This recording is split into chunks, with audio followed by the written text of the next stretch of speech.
E aí, marxo-keynesianos, hoje eu vou falar sobre o livro Ciência Econômica e o Método Austríaco do Hans Hermann Hoppe, que é um livro muito especial para mim. Eu vou contar um pouco da minha história com esse livro e também fazer uma análise dele. Como vocês podem ver, o livro é muito, muito fininho, só tem umas 70 páginas, então acredito que vocês consigam ler muito rapidamente, embora tenha algumas complexidades nesse pequeno livreto. Só que antes disso eu quero dar alguns avisos e falar de algumas coisas que são muito importantes. Primeiramente, na minha aba do comunidade do canal eu fiz uma postagem perguntando pra galera como é que eu deveria introduzir os vídeos, porque... E aí, Marcos, sou keynesiano, meu nome é Alisson, eu sou uma capital, me cansou, tá ligado? Eu não quero mais falar isso. Já acho que extrapolou o tempo, inclusive, já deveria ter parado de falar isso há muito tempo. Mas enfim, a galera comentou umas paradas lá que eu rachei o bico, perdi meus lados muito, muito forte, o pessoal falando lá, salve galera do MST, esse tipo de coisa. E eu ri muito aqui, tava sozinho dentro do quarto lendo e me acabando de rir. Então, comentem lá o que vocês acham, tá? Votem também, pra eu saber se vocês têm uma opinião acerca de uma coisa ou de outra, mas enfim, vamos lá. Segunda observação, segundo ponto que eu tenho que falar pra vocês. Eu me associei à Amazon.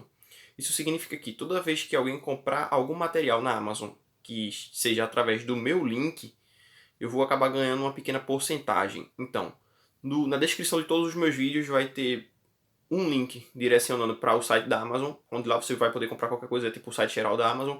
E sempre que eu falar de algum livro, eu vou deixar um link específico para quem quiser comprar o livro, poder acessar o livro diretamente por esse link. E aí, se vocês comprarem, vocês vão acabar ajudando o canal meio que indiretamente. E isso seria muito, muito, muito excelente, tá? E o terceiro aviso é o seguinte: o Apoia-se me mandou tipo a primeira remessa do dinheiro dos apoiadores. E essa semana eu vou estar comprando microfone. É bem provável que ele chegue em mais ou menos umas 2 semanas e aí eu vou poder finalmente aumentar a nefasta qualidade de áudio dos meus vídeos, tá bom? Muito obrigado a todos os apoiadores. Em breve eu vou fazer um vídeo falando o nome de todos vocês e agradecendo o apoio, porque tipo, isso é muito importante, tá ligado? Só que eu, como a meta dos R$ 150 foi batida, eu vou poder comprar um microfone e tal. Isso inclusive ultrapassou a meta. Eu vou agora alterar a meta, na verdade eu já alterei, para poder comprar outros materiais, tipo apoio para o celular, outros materiais específicos, quem sabe eu tenho uma iluminação melhor no futuro, às vezes livros, porque vocês sabem, livros são bem caros, mas enfim, vamos lá. Primeira coisa, eu tenho que falar um pouco da minha história com esse livro. A primeira vez que eu li ele foi na metade de 2017. Na primeira metade de 2017. Eu já li esse livro cerca de 4 vezes, e a primeira vez que eu li esse livro, pra mim foi muito estranho. Por quê? Eu pensei o seguinte: olha, como o livro é pequeno, vai ser fácil, tá? Porque eu já tinha lido outros livros do mesmo porte, 70 páginas, então vai ser fácil também. Minha ideia era ler os primeiros livros pequenos, depois os livros grandes. E aí eu tomei meio que um supapo. O negócio foi difícil. Por quê? Quando eu cheguei na 16ª página do livro, eu me deparei com um negócio chamado a priori, a posteriori, sintético e analítico. E aí eu tive um choque, porque eu cheguei até essa página e eu não consegui entender mais nada. Eu vou ler aqui para vocês o trecho em que me fez travar. Tá? Não vou explicar exatamente o que está sendo dito aqui e tal, vou deixar isso para um vídeo futuro, tá bom? Mas é que no quarto parágrafo ele diz, o Hoppe diz: no decorrer da crítica de Kant ao empirismo clássico, em particular ao de David Hume, ele desenvolveu a ideia de que todas as nossas proposições podem ser classificadas de duas maneiras. Por um lado, elas são analíticas ou sintéticas, e por outro, elas são a priori ou a posteriori. Essas distinções significam, em suma, o seguinte: as proposições são analíticas sempre que os meios da lógica formal são suficientes para descobrir se elas são verdadeiras ou não. Caso contrário, as proposições são sintéticas. E as proposições são sintéticas a posteriori, sempre que observações são necessárias para estabelecer se são verdadeiras ou ao menos para validá-las. Se as observações não são necessárias, então as proposições são a priori. Muita gente fala, né?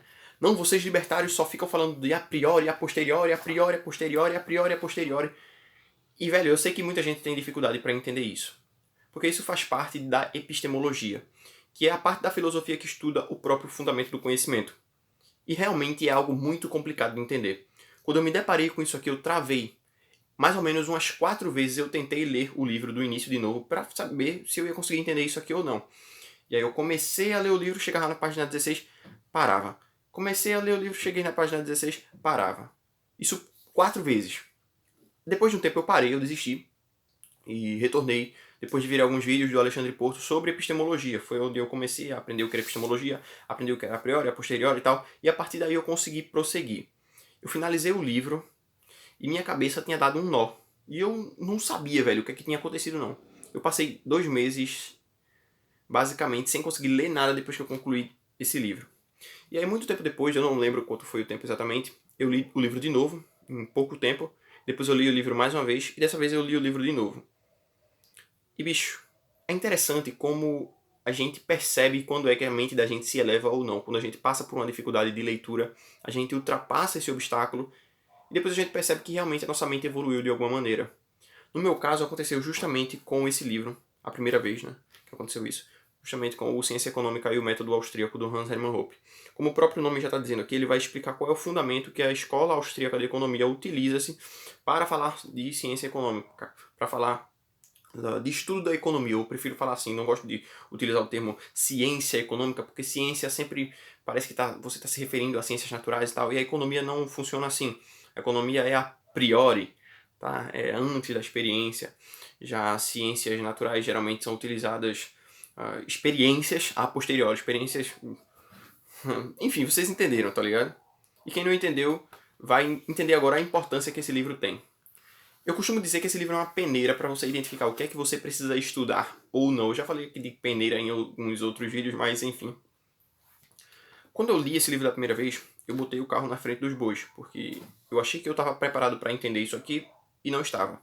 Só que isso aqui me permitiu meio que olhar os estudos com outro espectro, através de uma nova visão. Que tem muitos livros que você vai ler e não são necessariamente para você aprender o que está no livro, mas para você aprender o que é que você não sabe. O que eu estou querendo dizer com isso? Que a partir de uma leitura um pouco mais complexa, você conhece termos novos, você conhece palavras novas, você conhece assuntos novos, que você muitas vezes nem tinha ideia que existiam. E a partir do aprendizado que você não conhece, certo? Determinadas coisas, você aprende que você precisa estudá-las. No meu caso, eu achava que ciência era estudar, perdão, que economia era simplesmente você ler as 6 lições, você ler talvez uma Ética da Liberdade, alguma coisa mais atrelada aos livros só de economia. Mas lendo isso aqui eu entendi que tinha alguns outros campos que era necessário que eu estudasse para poder aprender economia. Nesse caso, epistemologia. Foi aí que eu fui estudar o que era a priori, o que era a posteriori, o que é um juízo analítico, o que é um juízo sintético a priori, o que é um juízo sintético a posteriori.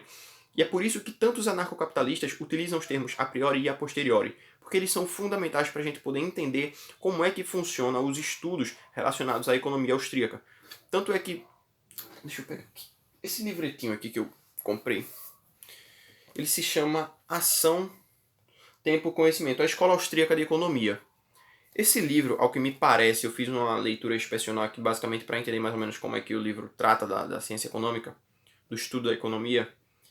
E aí, olha só o que é que tem aqui nas primeiras páginas dele. Filosofia política e epistemologia. Vocês não vão conseguir ver, mas é o que está escrito aqui. Porque são coisas fundamentais para a gente poder estudar qualquer outro campo de conhecimento. E essa é uma falha muito grande que muitas pessoas têm quando estão estudando outras coisas. Elas não conseguem compreender que a epistemologia é a mãe de qualquer tipo de conhecimento. Não tem como você falar sobre conhecimento sem entender qual é o tipo de conhecimento que você está estudando.